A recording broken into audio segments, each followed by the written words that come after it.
पहले नजरिया में दिल तो से हार गईनी, तो हार हंसी देख के पागल हो गईली।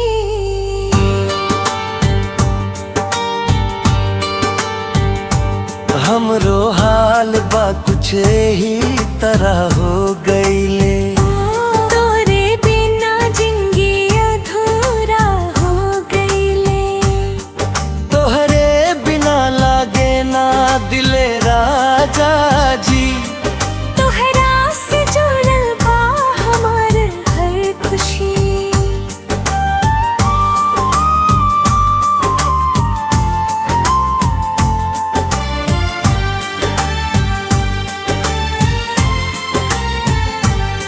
तोहे खातिर छोड़ देब दुनिया सारी, बस तू बन जा हमार जिंदगी की रानी।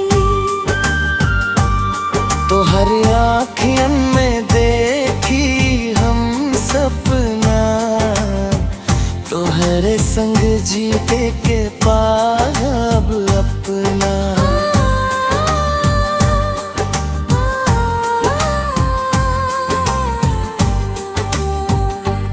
सांस सांस में बसल बा तोहार नाम।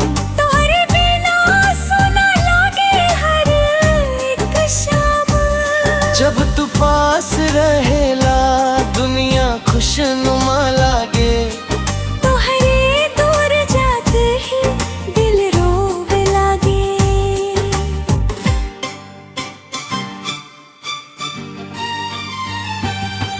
हम कसम खाईनी ये जान तोहरे नाम के। साथ निभाइब हर जन्म हर शाम के।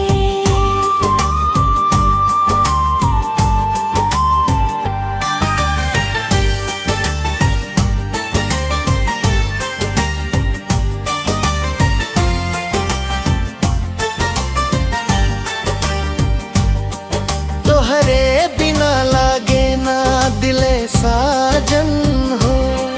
तोहरे बिना सुना हर एक मौसम हो।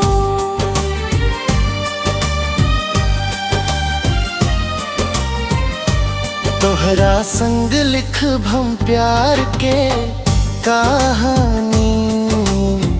तू ही बन जा हमार जिंदगी के रानी।